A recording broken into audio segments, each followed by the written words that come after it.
Je voulais faire une petite capsule sur un sujet qui me tient énormément à cœur et que du coup j'expérimente beaucoup. Donc quel est notre véritable rôle en tant que parent. Donc je pense qu'il y a... Alors je vais l'établir sur... Je me suis fait mes petites notes sur 4 points différents. Il y a vraiment 4 points essentiels pour moi. En tout cas, le mot d'ordre, les 2 mots d'ordre, ça va être la communication et l'accompagnement. Pour moi, on n'est pas là pour éduquer ou conformer notre enfant à ce que nos parents nous ont conformé ou à ce que la société veut nous conformer. Notre rôle à nous, pour moi, c'est de les accompagner. Et ça fait vraiment une différence au niveau de la définition du mot. Pour chacun d'entre nous, la clé, c'est d'être. Être avec un E majuscule. C'est-à-dire être soi, affirmer son originalité, affirmer son authenticité personnelle. Je sais pas vous, mais moi personnellement, je me suis toujours plus ou moins sentie différente. Et ça paraît normal à partir du moment où on est tous uniques. On est tous uniques, on n'est pas là pour se conformer en fait à une normalité, puisque la normalité n'existe pas. Autant de personnes qu'il y a sur Terre, autant de personnalités, autant de caractères différents vont exister. Et bien pour nos enfants, c'est exactement la même chose, puisqu'ils sont des êtres humains à part entière. Oui, ils sont en plein apprentissage, mais comme nous l'avons été au début, c'est-à-dire que quand on est enfant, on se sent toujours, comment dire, on se sent toujours incompris. Enfin moi personnellement, en tout cas, c'est ce que j'ai toujours ressenti, incompris, pas écouté à ma juste valeur parce que j'étais une enfant. Il y a toujours ce rôle entre le dominant et le dominé. C'est-à-dire que l'adulte étant considéré comme le dominant, parce qu'il est adulte, et l'enfant comme le dominé parce qu'il est enfant et qu'il a peu d'expérience. Pour moi, ça c'est quelque chose qui fonctionne pas.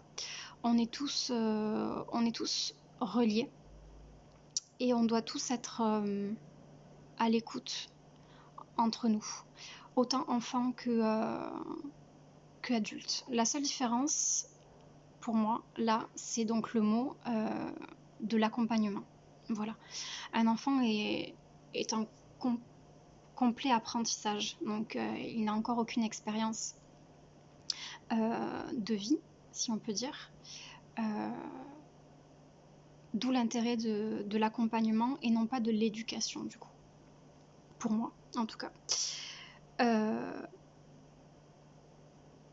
C'est-à-dire que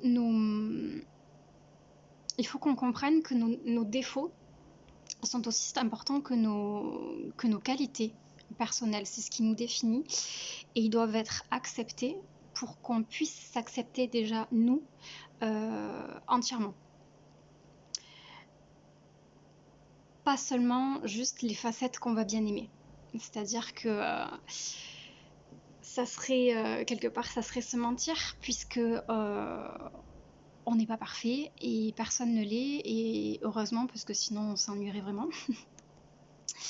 Donc voilà, le mot d'ordre aussi pour moi c'est la communication. Voilà, on est des êtres humains qui ont appris à parler, on nous l'a appris à l'école, mais on nous a pas appris à communiquer. C'est-à-dire à communiquer entre nous, à communiquer avec nos sentiments, avec nos ressentis. Et du coup, la communication avec son enfant est pour moi une chose très importante dans son développement et dans la compréhension, dans la relation de compréhension entre le parent et l'enfant.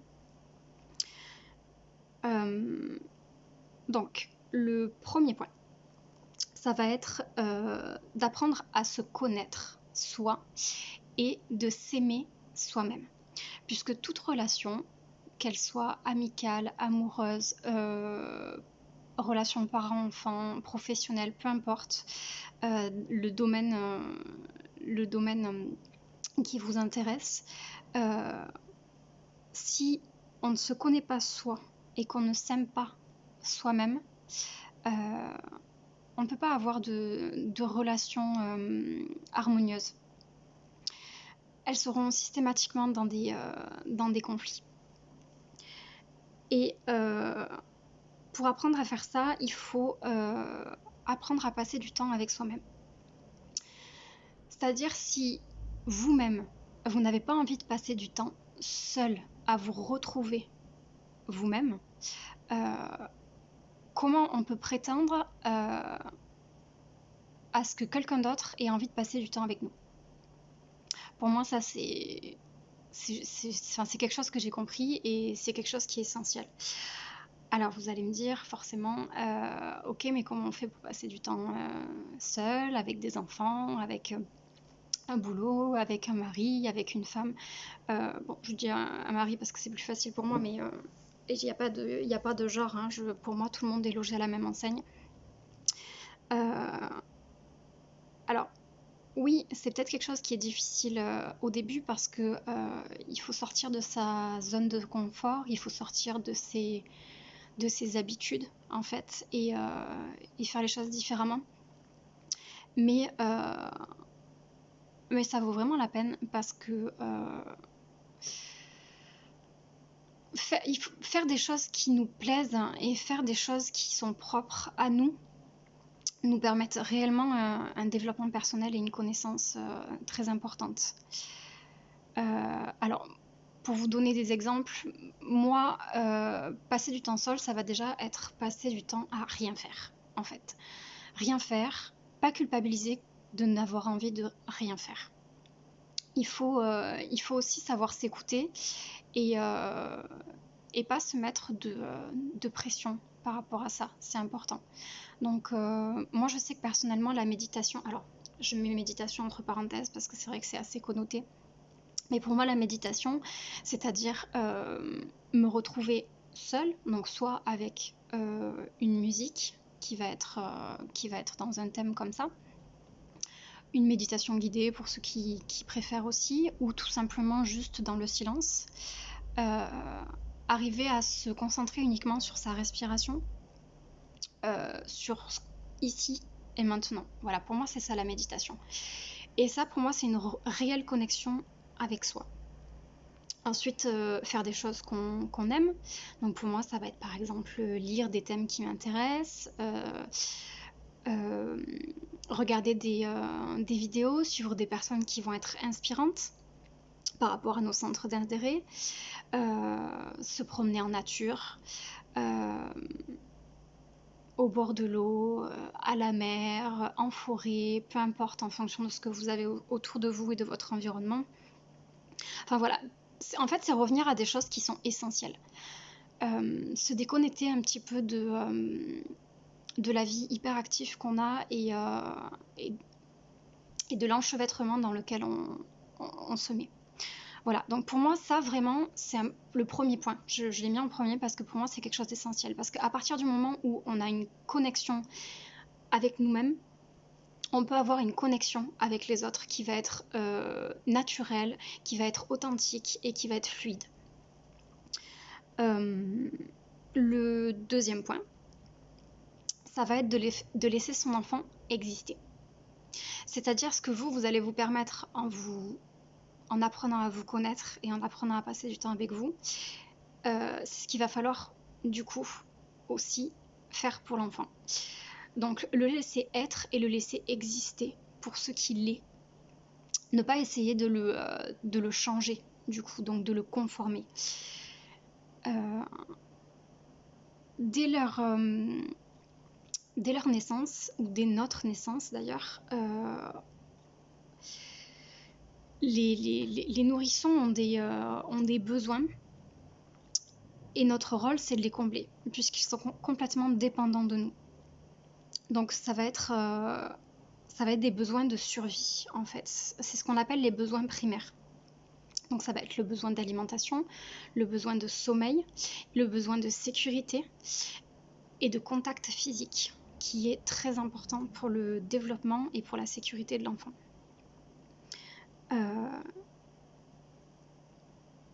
L'enfant dans le ventre se retrouve dans un endroit qui est chaud, qui est dépourvu de tout stimuli extérieur. Il est alimenté, il est coucouné, puisqu'il entend les battements du cœur. Il a un environnement douillet. Il peut boire comme il veut, il peut manger comme il veut. Il se sent vraiment en sécurité. À partir du moment où l'enfant naît, il fait face à énormément de stimuli extérieurs qui sont très très stressants pour lui. D'ailleurs, je vous conseille un livre de Catherine Guéguin, Vivre heureux avec son enfant. C'est une pédiatre et elle a fait énormément de recherches scientifiques sur les besoins physiologiques de l'enfant, comment le cerveau de l'enfant fonctionne en fonction de l'âge, en fonction de tout ça.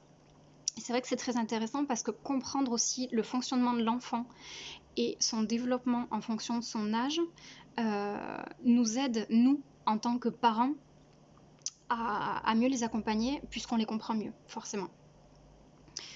Et je pense qu'on n'est pas suffisamment informé d'ailleurs sur ça.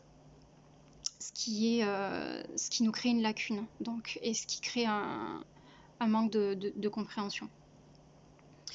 Donc après, forcément, l'enfant, en grandissant, il va gagner en autonomie. Et ils ont toujours des besoins, mais leurs besoins vont évoluer en fonction de leur apprentissage, en fonction de leur âge.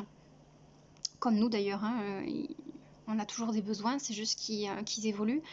Et ils continuent à évoluer en fonction des différentes périodes de notre vie, et ainsi de suite. On n'a pas des besoins qui sont toujours exactement fixes toute notre vie. À part les besoins primaires, bien sûr. Mais ils restent tous sur les mêmes axes, mais évoluent en même temps que nous. Donc ça va être pareil pour les enfants. Se priver d'ailleurs de ses propres besoins personnels, c'est ne pas se respecter. En tout cas pour moi, c'est exactement comme ça que je le vois.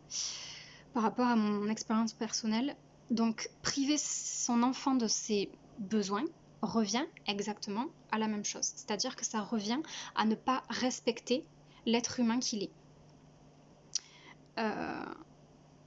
C'est là où on comprend qu'en fait, on est tous reliés les uns aux autres.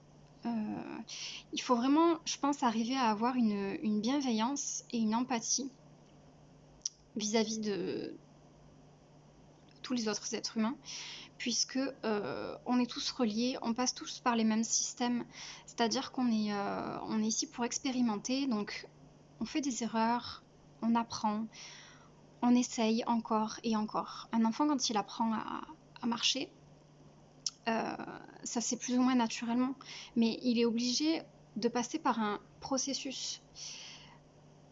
Donc il y a le 4 pattes, et chacun va utiliser son processus personnel. Il y a des enfants qui vont faire du 4 pattes, il y en a qui vont pas du tout en faire et qui vont passer directement à la marche. C'est ça en fait qu'il faut arriver à comprendre. C'est-à-dire que il n'y a pas de pression. Il n'y a jamais de pression. On fait tous à notre rythme. Et il faut aussi qu'on accepte le rythme des autres et qu'on soit à l'écoute de ça.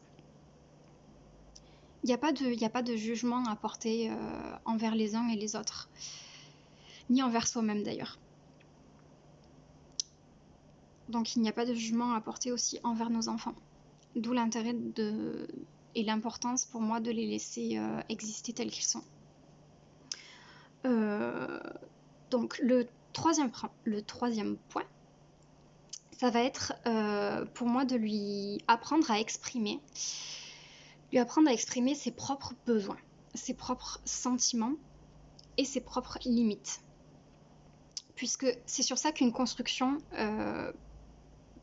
personnel est basé pour moi. C'est les 3 points qui sont très importants. En fait, ça revient à le familiariser en fait avec qui il est. Euh, je le dis plus, mais au final, pour moi, entre l'enfant et le parent, c'est exactement la même chose, hein. C'est-à-dire que nous aussi, il faut qu'on connaisse nos sentiments, qu'on apprenne à les exprimer, qu'on apprenne à les ressentir, qu'on apprenne à connaître nos besoins et nos limites. Mais bon, je vais pas le répéter à chaque fois. Mais pour moi, l'un va forcément avec l'autre. C'est là où du coup, il faut montrer l'exemple à nos enfants. En exprimant donc nos propres ressentis aussi. C'est hyper important.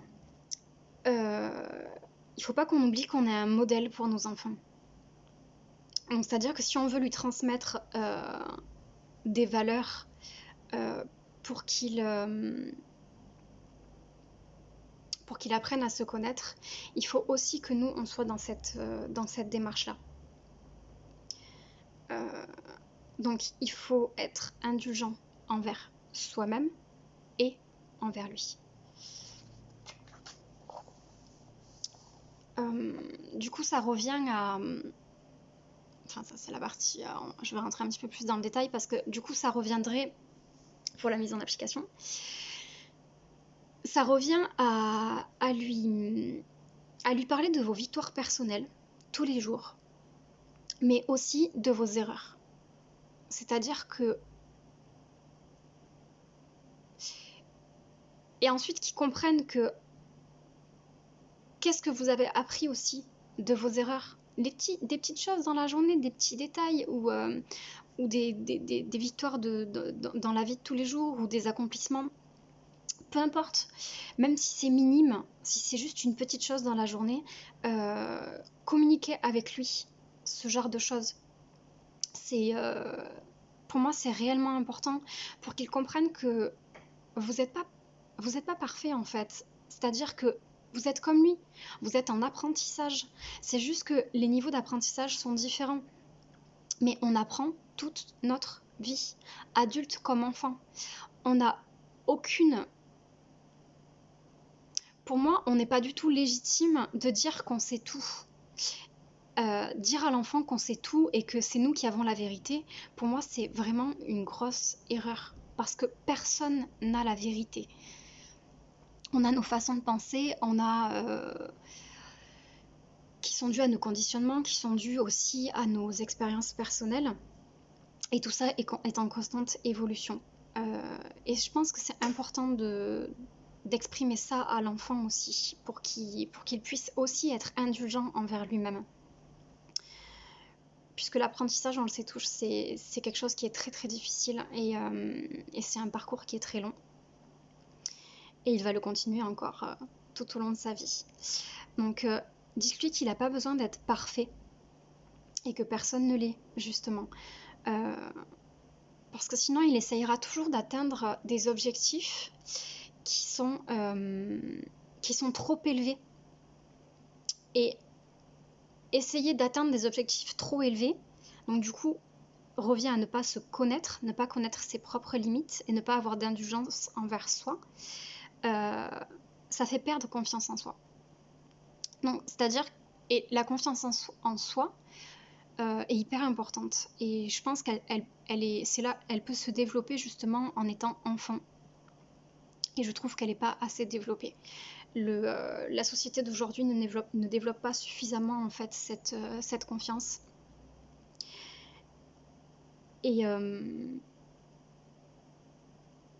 Et du coup, c'est important que chacun apprenne à son rythme. Voilà. Le 4e point, ça va être tout simplement de vivre. C'est-à-dire jouer avec votre enfant, rigoler avec votre enfant, arrêter d'être trop sérieuse ou trop sérieux.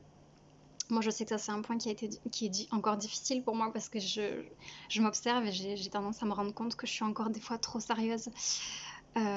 avec lui, alors que le jeu, en fait, le rire et la joie sont des émotions qui permettent de tout apaiser. Les câlins aussi, beaucoup de câlins. Alors ça, du coup, il n'y a pas de limite. Enfin, je veux dire, c'est le truc.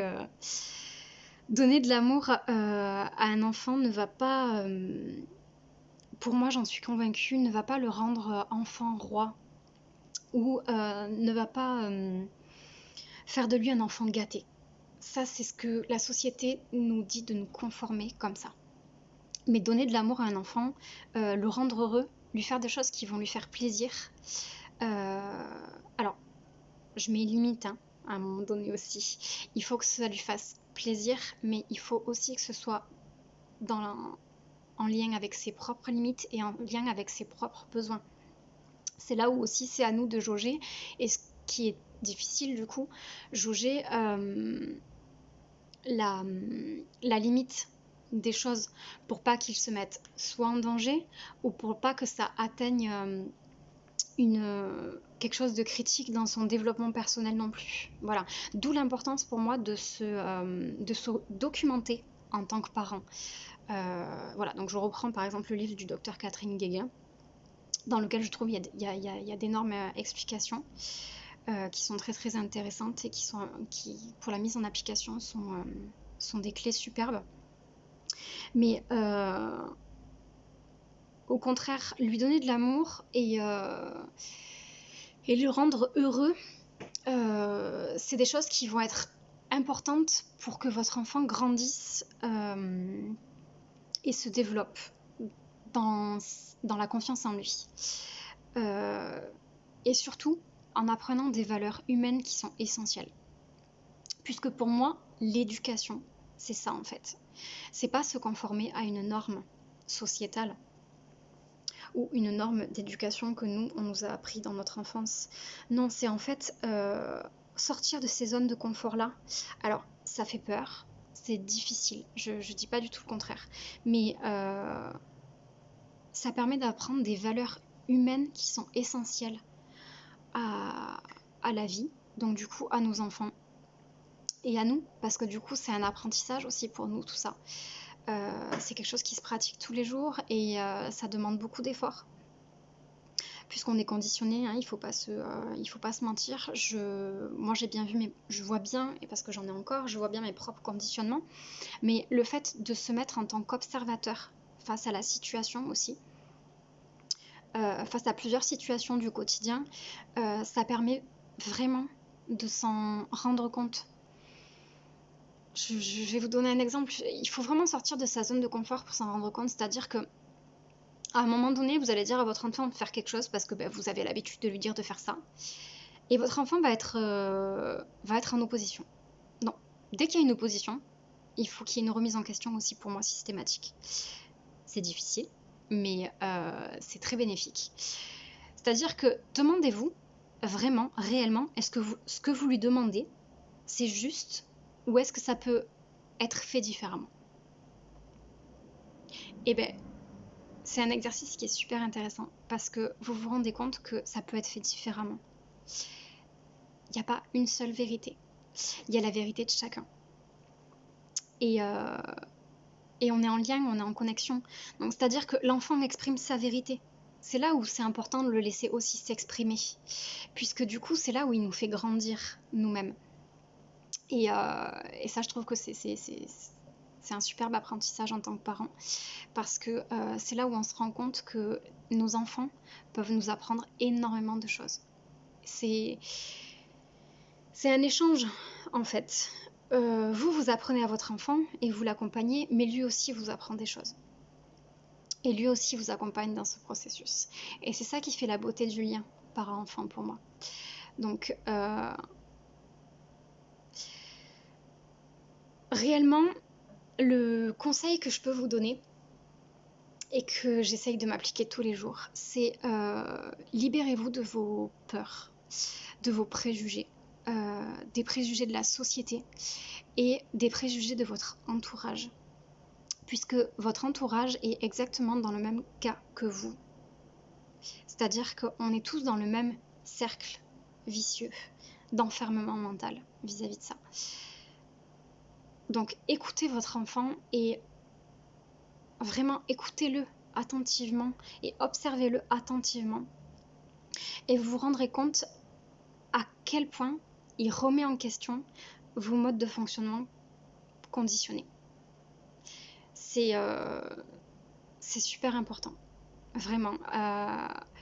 Testez-le et vous vous en rendrez vraiment compte. Je pense que c'est important de pas rester borné sur des choses. Alors après, bien sûr, c'est important de garder ses propres valeurs, garder exactement qui l'on est. Mais voilà, je pense qu'il faut vraiment arriver à trouver un équilibre et un juste milieu dans tout ça.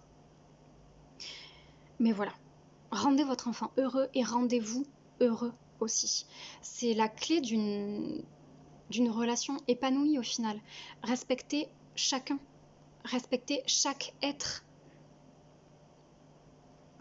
Et dès qu'il y a opposition, il y a une compréhension à faire pour moi. Donc voilà, gardez l'esprit ouvert et remettez-vous toujours en question par rapport à ce que vous demandez à vos enfants. Savoir si c'est pas trop exigeant par rapport à leur développement, par rapport à leur âge. Donc c'est là où les informations sont importantes à piocher. Regardez si ce que vous imposez ne peut pas être modifié pour que l'enfant soit beaucoup plus en accord. C'est pas réellement des compromis au final, c'est juste de l'écoute, de l'écoute, de l'empathie et de la bienveillance. Et je pense que si on fonctionne tous dans ce sens-là, même si le but n'étant toujours pas d'être parfait, hein, le but étant tous les jours d'être dans cette dynamique en fait. Je pense que les relations entre les gens va être considérablement plus belle. Et réellement j'y crois parce que je le teste tous les jours, parce que je l'expérimente tous les jours et que vraiment je crois vraiment en ça. Donc voilà, donc j'ai fait les 4 points qui pour moi étaient les plus importants.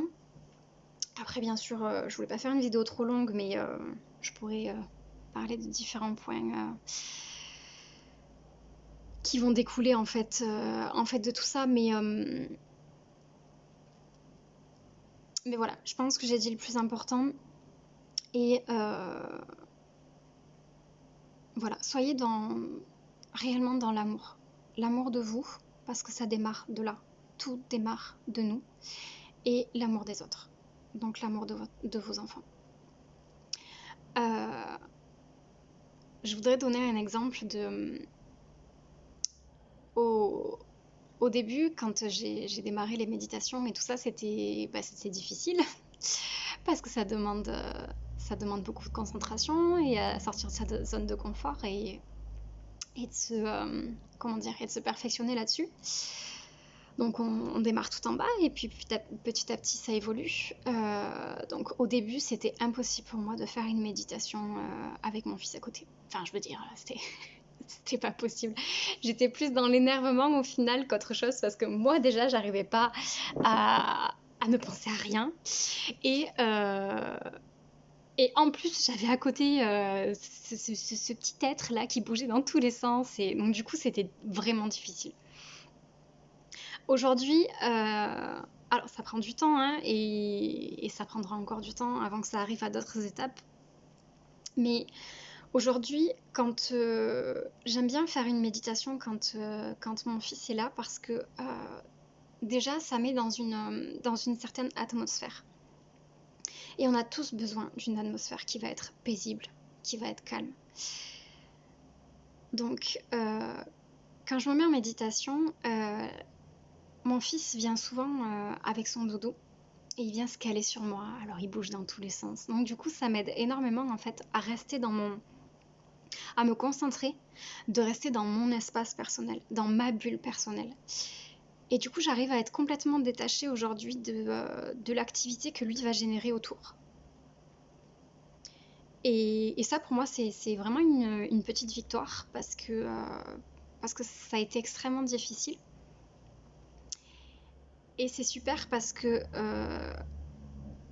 j'ai pu voir que ça a amené plein de choses positives. C'est-à-dire que lui, dans cette atmosphère-là, se met aussi en pause. Euh, à son échelle d'enfant, mais se met en pause. Il fait son temps calme en fait, il fait un repos personnel. Et, euh, et plusieurs fois, il a exprimé des émotions qui lui sont propres et souvent difficiles du coup. Et en exprimant ce genre d'émotions, ça permet en fait de pouvoir communiquer avec lui, puisque lui est ouvert à la communication par rapport à ça. Et je l'écoute de manière attentive. Et du coup, je l'accompagne dans cette émotion pour pouvoir la libérer. Donc, les enfants ont énormément d'imagination et je trouve que la visualisation est un outil qui est formidable par rapport à ça. C'est-à-dire que moi, je fonctionne comme ça avec lui, en tout cas, et je vois que ça marche, et je fonctionne comme ça avec moi-même. C'est-à-dire que dès qu'il va avoir une émotion négative, je vais l'aider et l'accompagner à une visualisation pour accepter l'émotion et ensuite s'en libérer, pour refaire place à une émotion qui va être positive derrière. Puisque je me suis rendu compte qu'on s'accroche à nos propres souffrances, et dès le plus jeune âge en fait. Et c'est pas bon. C'est pas bon parce que c'est une habitude qu'on prend. Et, euh, et tout ça s'amasse en fait à l'intérieur de nous et crée un gros nœud hyper difficile à vivre au quotidien. C'est juste qu'on a l'habitude de vivre avec. Mais, euh, mais voilà, les enfants c'est exactement pareil. Et qu'ils arrivent à libérer leurs émotions négatives, c'est super. Pour moi, c'est super important. Parce que si on m'avait appris ça quand j'étais petite, j'aurais une facilité plus grande aujourd'hui, et c'est vraiment ce que je veux apprendre à mon fils. Donc voilà, j'utilise la visualisation, donc j'aime bien l'image du petit nuage. C'est-à-dire que je lui fais donner une couleur à son émotion, euh, je lui fais l'exprimer, et ensuite, la partie la plus difficile, c'est de mettre l'émotion, qui visualise l'émotion, et qui la mette dans un petit nuage. Et quand il se sent prêt, laisser le nuage s'en aller pour qu'il se libère en fait de cette émotion négative. Et vous pouvez aussi l'aider à le faire souffler. Enfin, il y a vraiment plein de techniques après de voir en fonction aussi de votre enfant, en fonction de son caractère et de vos habitudes personnelles. Mais la visualisation est un outil qui est pour moi vraiment formidable et hyper intéressant à expérimenter. Donc voilà pour cette petite capsule. Bon bah écoutez, j'espère que ça vous aura aidé. En tout cas moi j'adore en parler, et j'adore exprimer en fait tout ce que j'ai pu comprendre, tout ce que j'ai pu apprendre et tout ce que j'expérimente encore aujourd'hui. Voilà, je vous souhaite une bonne journée.